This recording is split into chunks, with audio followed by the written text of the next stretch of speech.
26শে ফেব্রুয়ারি 2019 রাত 1:15 ভারতের গোয়ালিয়র এয়ারবেস থেকে 12টা Mirage fighter jet take off করে। এই জেটগুলো যাওয়ার জন্য একটা ব্ল্যাক করিডোর তৈরি করা হয়েছিল, যাতে রাডারে এই জেটগুলোর মুভমেন্ট ধরা না পড়ে, কারণ এই সময় পাকিস্তানি এয়ারফোর্স একেবারে হাই অ্যালার্টে ছিল। কিছুক্ষণের মধ্যেই এই ফাইটার জেটগুলো ভারতের বর্ডার ক্রস করে আর পাকিস্তানের বালাকোটে পৌঁছায়। সাথে সাথে ওই ফাইটার জেটগুলো দিয়ে 5টা ইসরায়েলি স্পাইস মিসাইল ফায়ার করা হয়। মুহূর্তের মধ্যেই নিচে থাকা জৈশ ই মোহাম্মদের ট্রেনিং ক্যাম্প ধ্বংস হয়ে যায়। আর পাকিস্তানি এয়ারফোর্স কিছু বুঝে ওঠার আগেই ফাইটার জেটগুলো আবারও ভারতে প্রবেশ করে। দিল্লি সাউথ ব্লক ভোর 3:30 ন্যাশনাল সিকিউরিটি অ্যাডভাইজার অজিত দোভালের কাছে একটা কল আসে। কল করেছিলেন air chief marshal Dhirendra Singh. Call receive করতেই ওপাশ থেকে ধীরেন সিং বলেন, অপারেশন বান্দার ইজ সাকসেসফুল। জৈশে মোহাম্মদের 300 জন টেরোরিস্ট এই অ্যাটাকে মারা গেছে। কিন্তু প্রশ্ন হলো, ভারতের গোয়েন্দা সংস্থা কিভাবে জৈশে মোহাম্মদের এই ট্রেনিং ক্যাম্প খুঁজে বের করেছিল? কিভাবে সম্পূর্ণ অ্যাটাকটাকে প্ল্যানিং করা হয়েছিল? আর সবথেকে বড় যে প্রশ্নটা, সেটা হলো ভারত কি সত্যি এই অ্যাটাকটা করেছিল? কারণ আমাদের দেশেই বেশ কিছু মানুষ এমন আছেন যারা এই এয়ার স্ট্রাইকের ঘটনাকে ফেক মনে করে। ইভেন আজ পর্যন্ত ইন্ডিয়ান গভর্নমেন্ট থেকেও এই অ্যাটাকের কোনো ছবি বা ভিডিও পাবলিশ করা হয়নি। প্রশ্ন হলো, সত্যিটা আসলে কি? বন্ধুরা, আমি রয়েছি মিঠুন আপনাদের সাথে। আজ কথা বলবো বালাকোট এয়ার স্ট্রাইক নিয়ে, যে অ্যাটাকে ভারত পাকিস্তানের মাটিতে গড়ে ওঠা জৈশে মোহাম্মদের একটা বড় বেসকে ধ্বংস করে দিয়েছিল। এটা সেই জৈশে মোহাম্মদ যারা 26/11 মুম্বাই হামলার পেছনে দায়ী ছিল। ইভেন ভারতে আজ পর্যন্ত যতগুলো নাশকতা ছড়ানো হয়েছে তার বেশিরভাগটাই করা হয়েছে এই টেররিস্ট গ্রুপের দ্বারা। তবে জানলে অবাক হবেন, এই ট্রেনিং ক্যাম্পে কটা বিল্ডিং আছে, কে কোন রুমে থাকতো, কে কখন কি কাজ করত, এই সমস্ত ডিটেলস ভারতের কাছে ছিল। এমনকি জৈশে মোহাম্মদের আরো 3টে বেসের ইনফরমেশন রয়ের কাছে ছিল। এবার নিশ্চয়ই আপনি ভাবছেন, তাহলে ওই বাকি বেসগুলোতে অ্যাটাক না করে ভারত কেন বালাকোট বেসে অ্যাটাক করেছিল? তো এই সমস্ত প্রশ্নের উত্তর দেবো আজকের এই ভিডিওতে। আর এই ভিডিওর ইন্ট্রোর পরে একটা ছোট্ট প্রমোশনাল পার্ট রয়েছে, যেটা আমাদের চ্যানেলের সাস্টেনের জন্য ভীষণই গুরুত্বপূর্ণ। আপনাদের কাছে অনুরোধ রইল এই প্রোডাক্টগুলো নিজেদের দায়িত্বে ব্যবহার করবেন। হ্যালো বন্ধুরা, আজ আমি ওয়ানেক্স নামে একটি অ্যাপ সম্পর্কে কথা বলতে চাই, যা বিভিন্ন বিনোদনের জন্য সবচেয়ে বিশ্বস্ত ওয়েবসাইট। পিএসজি এবং সিরিয়া এ এই অ্যাপের স্পন্সর। অন্যান্য অ্যাপের তুলনায় এখানে জেতার সম্ভাবনা অনেক বেশি। ইন্ডিয়ান প্রিমিয়ার লিগ 22শে মার্চ থেকে শুরু হচ্ছে। এটি সকল ক্রিকেট প্রেমীদের জন্য আপনার পছন্দের দলকে সমর্থন করার দুর্দান্ত সুযোগ। এই অ্যাপে আপনি সমস্ত লাইভ ম্যাচের ফলাফল এবং লাইভ ম্যাচ দেখতে পারবেন। আপনি স্কোর অনুমান করতে পারবেন এবং বিএমডব্লিউ গাড়ি, আইফোন, ল্যাপটপ এবং আরো অনেক কিছুর মতো নগদ পুরস্কার জেতার সুযোগ রয়েছে। তাড়াতাড়ি করুন এবং আপনার পছন্দের দলকে সমর্থন করুন এবং রেজিস্ট্রেশনের সময় আমার প্রোমো কোড ব্যবহার করুন এবং আপনার প্রথম জমাতে 30,000 টাকা পর্যন্ত পান। আপনি পেটিএম, ব্যাংক, বিকাশ, ক্যাশ, রকেট এবং অন্যান্য সহজ পদ্ধতির মাধ্যমে খুব সহজেই আপনার জয়ের অর্থ উত্তোলন করতে পারবেন। লিঙ্কটি পিন কমেন্টে দেওয়া আছে। রেজিস্টার করতে লিঙ্ক করুন অথবা গুগলে সার্চ করুন ওয়ানেক্স লিখে এবং অবশ্যই আমার প্রোমো কোড ব্যবহার করুন এবং বোনাস পান। 14 ফেব্রুয়ারি 2019 প্রায় 2500 সিআরপিএফ জওয়ান সহ 78টা বাসের কনভয় জম্মু থেকে শ্রীনগর যাচ্ছিল। 345 কিলোমিটার এই লং জার্নিটা কমপ্লিট করতে তাদের মোট 9 ঘন্টা সময় লাগতো। কোথাও কোনো ল্যান্ডমাইন আছে কিনা সেগুলো আগে থেকে পরীক্ষা করে দেখা হয়েছিল এবং সম্পূর্ণ হাইওয়েকে হাই সিকিউরিটি অ্যালার্টে রাখা হয়েছিল। কোথাও বিপদের কোনো চিহ্ন ছিল না। কিন্তু দুপুর 3:30 কনভয় যখন অবন্তিপুরের কাছে পৌঁছায়, তখনই পাশে ছোট রাস্তা থেকে একটা এসইউভি হাইওয়েতে ওঠে। আর এই গাড়িটার ভেতরে তখন 300 কেজি বারুদ ছিল। কিছু বুঝে ওঠার আগেই ওই এসইউভিটা কনভয়ের একটা বাসে গিয়ে সজোরে ধাক্কা মারে। মুহূর্তের মধ্যে একটা ভীষণ ব্লাস্ট হয়। কয়েক সেকেন্ডের মধ্যেই ভারতের প্রায় 40 জন জওয়ানের ক্ষত বিক্ষত দেহ চারিদিকে ছড়িয়ে ছিটিয়ে পড়ে। আর এই অ্যাটাকের কিছু সময় পরেই পাকিস্তানি বেসড টেররিস্ট সংগঠন জৈশে মোহাম্মদ এই অ্যাটাকের রেসপন্সিবিলিটি নেয়। এই সময় সারা ভারত জুড়ে ক্ষোভের আগুন বইছিল। সবাই চাইছিল এই পুলওয়ামা অ্যাটাকের প্রতিবাদে ভারত কোনো স্ট্রং অ্যাকশন নিক। তবে ভারত সরকারের তরফ থেকে তেমন কোনো রেসপন্স আসছিল না। সবাই ভাবছিল, তাহলে কি এবারও ভারত শুধুমাত্রই কারির নিন্দা করেই ছেড়ে দেবে? কিন্তু না, ভেতরে ভেতরে অন্য কিছু প্ল্যানিং চলছিল। অ্যাটাকের পরের দিনই 15 ফেব্রুয়ারি পাকিস্তানে থাকা দুজন র এজেন্ট পাঠানি ড্রেসে বালাকোট এরিয়ায় ঘোরাফেরা করছিল। তাদেরকে দেখে কোনো সাধারণ পাকিস্তানি মনে হচ্ছিল। তবে এরা দুজনে এখানে বেশ কিছুদিন ধরে একটা ক্যাম্পের উপর নজর রাখছিল। এই ক্যাম্পটা বালাকোট মেইন সিটি থেকে অনেকটা দূরে ছিল। এখানে মিলিটারি পদ্ধতিতে আতঙ্কবাদীদের ট্রেনিং করানো হচ্ছিল। Hostel, training ground, guest house সব মিলিয়ে প্রায় 6 একর জমির উপরে এই ক্যাম্পটাকে তৈরি করা হয়েছিল। আর এই ক্যাম্পটাকে অপারেট করত মাসুদ আজহারের রিলেটিভ ইউসুফ আজহার, যে জৈশে মোহাম্মদের একজন কমান্ডার ছিল। রয়ের এজেন্টের সাথে সাথে তাদের এই ইনফরমেশন ভারতে তাদের হেডকোয়ার্টারে পাঠায়। লোকেশন পেতেই রয়ের স্পাই স্যাটেলাইট পাকিস্তানের উপর মুভ করে আর তার পয়েন্ট থাকে ঠিক বালাকোটের ওই ক্যাম্পের উপরে। আপনাদেরকে বলে দেই, এই ক্যাম্প থেকে অ্যাবোটাবাদের দূরত্ব মাত্র 50 কিলোমিটার। যে অ্যাবোটাবাদে লাদেন লুকিয়ে বসেছিল। আচ্ছা, লাদেনকে কিভাবে সিআইএ খুঁজে বের করেছিল সেই ব্যাপারে জানার জন্য আপনারা এই ভিডিওটা দেখুন, লিংক ডেসক্রিপশন বক্সে দেওয়া আছে। তো এই যে ক্যাম্পটার কথা আমি বলছি, এই ক্যাম্পটা 2005-06 সাল থেকেই অপারেট করছিল। এখান থেকেই আজমাল কাসাব ট্রেন্ড হয়েছিল এবং আরো বেশ কিছু টপ মোস্ট ওয়ান্টেড আতঙ্কবাদীর ট্রেনিং নিয়েছিল। আর ওই মুহূর্তে ক্যাম্পে আরো প্রায় 150 থেকে 200 জনের ট্রেনিং চলছিল। আর কথা ছিল আগামী 25শে ফেব্রুয়ারি এই ক্যাম্পে আরো নতুন 150 জন জয়েন করবে। জবের জন্য যেভাবে বিজ্ঞাপন দেওয়া হয়, তেমনি বালাকোট শহরে বিভিন্ন জায়গায় এই রিক্রুটমেন্টের পোস্টার টানানো হয়েছিল। তবে আপনি জানলে অবাক হবেন, 2002 সালে পাকিস্তান সরকার ইন্টারন্যাশনাল চাপে পড়ে এই জৈশ-এ মোহাম্মদকে ব্যান করে দিয়েছিল। কিন্তু এই ধরনের রিক্রুটমেন্ট পোস্টার এবং ট্রেনিং ক্যাম্প দেখে ভারত সরকারের কাছে একটা জিনিস স্পষ্ট ছিল যে পাকিস্তান সরকার ডাইরেক্টলি এই টেররিস্ট গ্রুপগুলোকে সাপোর্ট দিচ্ছে। ফলে এটাই একটা পারফেক্ট সময় ছিল পুলওয়ামা অ্যাটাকের জবাব দেওয়ার। কিন্তু পাকিস্তানে যেভাবে ভারতের গুপ্তচররা ঘোরাফেরা করে, তেমনি আমাদের ভারতেও কিন্তু আইএসআই এর বেশ কিছু গুপ্তচর আছে। ভারত যে পাকিস্তানের উপর একটা অ্যাটাক করার প্ল্যানিং করছে, এই ব্যাপারে যাতে পাকিস্তান টের না পায়, সেই কারণে খুবই গোপনীয়তা মেনটেন করে একটা সিক্রেট মিটিং করা হয়। 19শে ফেব্রুয়ারি প্রধানমন্ত্রী Narendra Modi, national security adviser Ajit Doval এবং নেভি, এয়ারফোর্স এবং আর্মি চিফদের আলোচনা হয়। এই সময় রয়ের হেড অনিল ধামসানা জানান যে একটা নয়, তাদের এজেন্টরা পাকিস্তানের ভিতর 3টে জৈশ-এ মোহাম্মদের ক্যাম্প খুঁজে বের করেছে। একটা ছিল পাকিস্তানের পাঞ্জাব প্রভিন্সের ভাওয়ালপুরে, দ্বিতীয়টা পাক অকুপাইড কাশ্মীরে এবং তৃতীয়টা বালাকোটে। বালাকোট ছাড়া বাকি যে দুটো ক্যাম্প ছিল, তাদের আশেপাশে ঘন জনবসতিপূর্ণ লোকালয় ছিল। আর যদি কোনোভাবে এই অ্যাটাকে অনেক সাধারণ মানুষের মৃত্যু হয়, তাহলে এটা দুই দেশের মধ্যে একটা ভয়ঙ্কর যুদ্ধের আকার নিতে পারত। কারণ ভারত এবং পাকিস্তান দুজনেই নিউক্লিয়ার শক্তিধর দেশ। তাই ঠিক করা হয় লোকালয় থেকে দূরে থাকা এই বালাকোটকে টার্গেট করা হবে। টার্গেট তো ফিক্সড হয়ে গেছিল, কিন্তু অ্যাটাক কিভাবে হবে এবার সেই ব্যাপারে আলোচনা শুরু হয়। প্রথমে ভাবা হয় আর্টিলারি ফায়ারের কথা, কিন্তু সেক্ষেত্রে এটা সরাসরি যুদ্ধের রূপ নিতে পারত এবং উল্টো দিক থেকে পাকিস্তান পক্ষ থেকেও আর্টিলারি ফায়ারে ভারতের অনেক জনগণের মৃত্যু হতো। আবার উরির মতো যে গ্রাউন্ড সার্জিক্যাল স্ট্রাইক করা যাবে, সেটাও সম্ভব ছিল না, কারণ বর্ডারে পাকিস্তান তাদের আর্মির সংখ্যা বাড়িয়ে দিয়েছিল। তাই শেষ পর্যন্ত একটাই অপশন খোলা ছিল, আর সেটা হলো এয়ার স্ট্রাইক। আর এই সম্পূর্ণ অপারেশনটার নাম দেওয়া হয় অপারেশন বান্দার।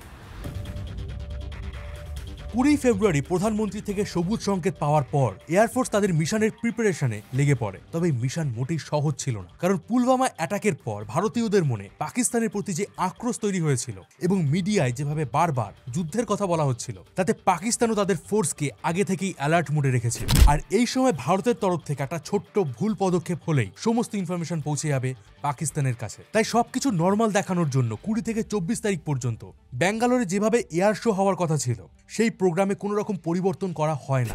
তবে এই শো যখন চলছিল, তখনই মধ্যপ্রদেশের গোয়ালিয়র এয়ারবেসে মিশনের জন্য ট্রেনিং শুরু হয়। মিশনের জন্য মোট 12টা মিরাজ ফাইটার জেটকে আনা হয়। পাকিস্তান এয়ারফোর্স যাতে সন্দেহ না করে, তাই গোয়ালিয়রে একটা এমার্জেন্সি ড্রিলিং করা হয়, যেটা এক প্রকারের ট্রেনিং ছিল। এমনকি চিফ এয়ার মার্শাল রোজকার মতোই তার সমস্ত প্রোগ্রামগুলোতে অ্যাটেন্ড করছিলেন। ইভেন এই অ্যাটাকের আগের দিন, মানে 25শে February, chief air marshal Dhiren Singh একজন সিনিয়র অফিসারের ফেয়ারওয়েল পার্টি অ্যাটেন্ড করেছিলেন। 26শে ফেব্রুয়ারি রাত 1:15 ইন্ডিয়ান এয়ারফোর্সের স্কোয়াড্রন 7 এবং স্কোয়াড্রন 9-এর 12টা Mirage 2000 fighter jet take off করে। এই ফাইটার জেটগুলোকে ব্যাকআপ দেওয়ার জন্য 4টা সুখোই 30 অ্যাডভান্স ফাইটার জেটও টেক অফ করে, সাথে অন এয়ার ফুয়েল সাপোর্টের জন্য 2টো IL-76 এবং 2টো সার্ভেলেন্স এয়ারক্রাফটও সাথে যায়। কিন্তু এই সময় পাকিস্তান এয়ারফোর্স একদম বর্ডারের কাছ থেকে তাদের অ্যাডভান্স রাডার সিস্টেম ইনস্টলড 2টো সাব অ্যাভক্স এয়ারপ্লেন ফ্লাই করছিল। এই প্লেন দুটোর বিশেষত্ব ছিল এরা ভারতের 350 কিলোমিটার ভিতর পর্যন্ত কোথাও কোনো প্লেন টেক অফ করছে কিনা তার উপরে নজর রাখতে পারত। এদিকে গোয়ালিয়র থেকে এয়ার স্ট্রাইকের জন্য যে ফাইটার জেটগুলো টেক অফ করেছিল, তাদের জন্য প্রথমে দিল্লি থেকে কাশ্মীর পর্যন্ত একটা ব্ল্যাক করিডোর তৈরি করা হয়, যাতে রাডারে এদের কোনো মুভমেন্ট ধরা না পড়ে। এর সাথে পাকিস্তানি রাডারকে কনফিউজ করার জন্য 4টা সুখোই ফাইটার জেট ভারতের পাঞ্জাব থেকে টেক অফ করে। আর যেহেতু এটা পাকিস্তান রাডারের রেঞ্জের ভিতর ছিল, ফলে পাকিস্তানি রাডার সাথে সাথে অ্যালার্ট হয়ে যায়। এই 4টে সুখোই প্রথমে যোধপুরের দিকে যায়, আর এই প্রত্যেকটা ফাইটার জেটের ভেতরে হাতিয়ার দিয়ে অস্ত্রশস্ত্র দিয়ে একেবারে লোড করা ছিল। যোধপুরের দিকে আস্তে আস্তে হঠাৎই এই 4টে এয়ারক্রাফট তাদের ডিরেকশন বদলে ফেলে আর পাকিস্তানের দিকে যেতে শুরু করে। এটা করা হয়েছিল এই কারণে যাতে পাকিস্তানি ইন্টেলিজেন্স ভাবে এই ফাইটার জেটগুলো পাকিস্তানের ভাওয়ালপুরে কোনো অ্যাটাক করবে, যেখানে জৈশ-ই মোহাম্মদের একটা ক্যাম্প ছিল। তাই এবার পাকিস্তান তাদের রিসোর্সেস কাশ্মীর থেকে ভাওয়ালপুরের দিকে ঘুরিয়ে দেয়। আর ঠিক এটাই চাইছিল ইন্ডিয়ান এয়ারফোর্স। এরই মধ্যে সেই মিরাজ ফাইটার জেটগুলো যেগুলো অ্যাটাকের জন্য এগোচ্ছিল তারা মিড এয়ারেই রিফিউল করে নেয়। এই প্রত্যেকটা মিরাজ জেটে ইসরায়েলি মেড স্পাইস 2000 বোমা লোডেড ছিল। এই বোমাগুলোতে আগে থেকেই বালাকোটে সেই জৈশ-ই মোহাম্মদের ক্যাম্পের জিপিএস কোঅর্ডিনেট ইনপুট করা ছিল। আর এবার সময় ছিল অ্যাটাকের।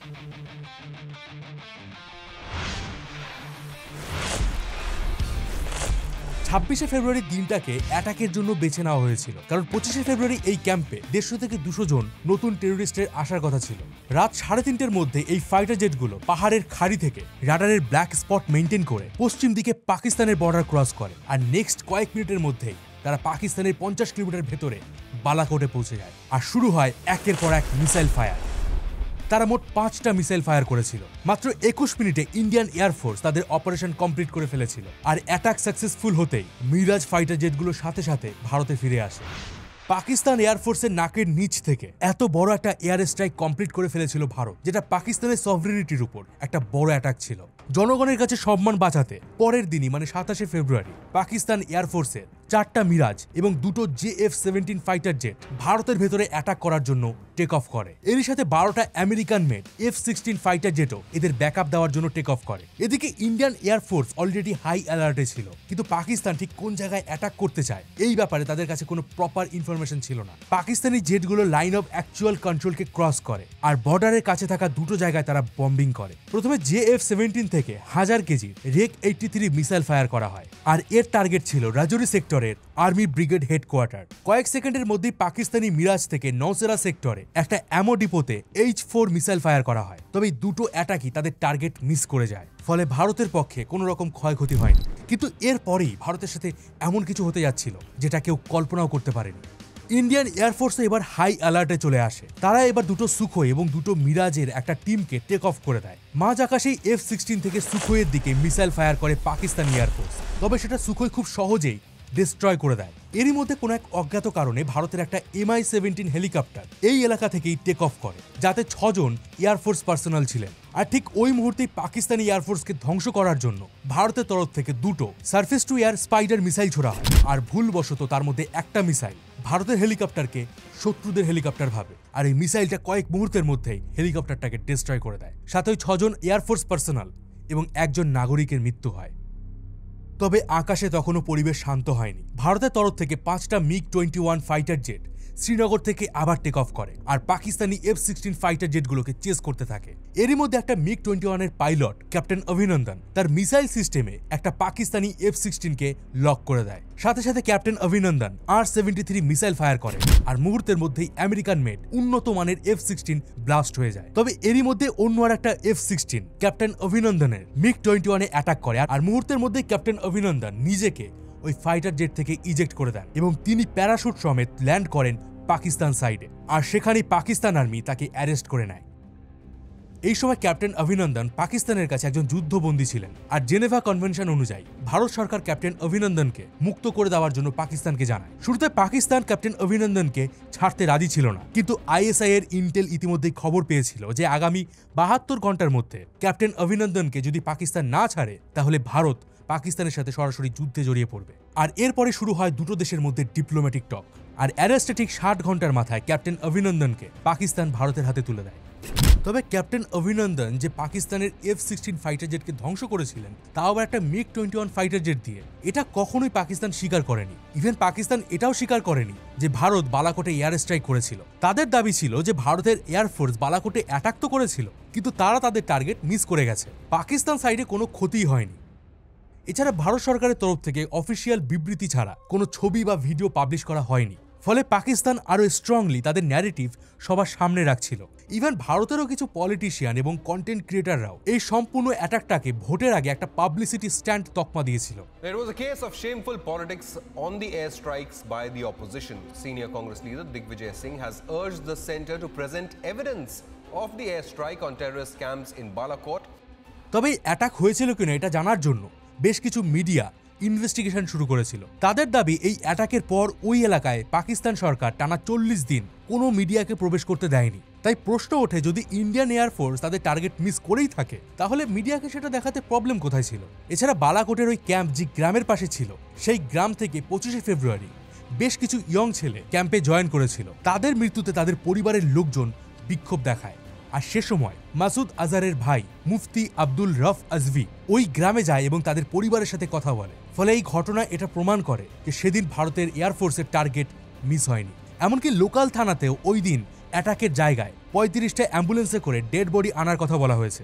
আর সব থেকে বড় প্রমাণ হলো এই অ্যাটাকের পর হওয়া ইম্প্যাক্ট। এই বালাকোট এয়ার স্ট্রাইক ভারতের তরফ থেকে একটা কড়া বার্তা ছিল যে ভারত আর কখনো আতঙ্কবাদী হামলার পর চুপ করে বসে থাকবে না। আর এরপর পুলওয়ামার মতো এত বড় লেভেলের কোনো টেররিস্ট অ্যাটাক ভারতে আজ পর্যন্ত হয়নি। আর পাকিস্তান বরাবরই এই অ্যাটাকের কথা ডিনাই করে আসছে এই কারণ তারাই কাগজে কলমে জৈশে মোহাম্মদকে ব্যান করে দিয়েছে। সেখানে যদি তারা স্বীকার করে যে জৈশে মোহাম্মদের ক্যাম্পে ভারত অ্যাটাক করেছে, তাহলে তারা যে এতদিন ধরে জৈশে মোহাম্মদকে সাপোর্ট দিয়ে আসছিল সেটাও প্রমাণ হয়ে যাবে। আর সবশেষে আসে সেই হেলিকপ্টারটার কথা, যেটা সেদিন ভুলবশত মিসাইল দ্বারা অ্যাটাক হয়েছিল, তা আবার ইন্ডিয়ান সাইড থেকে। এই ঘটনার পর ক্যাপ্টেন সুমন চৌধুরীকে Delhi general court martial air force থেকে তাকে স্যাক করে দিয়েছিল। কিভাবে একটা সামান্য চামচ দিয়ে 3 জন মানুষ জেল থেকে পালিয়েছিল, এই ব্যাপারে জানার জন্য এই ভিডিওটা দেখুন। আর এই ধরনের স্পাই অ্যাটাক, সার্জিক্যাল স্ট্রাইকের ভিডিও যদি আরও দেখতে চান তাহলে অবশ্যই আমাদের রোমাঞ্চ মিডিয়াকে সাবস্ক্রাইব করে দিন। দেখা হবে পরের ভিডিওতে, ততদিন ভালো থাকবেন, সুস্থ থাকবেন। আর আমি ছিলাম মিঠুন আপনাদের সাথে।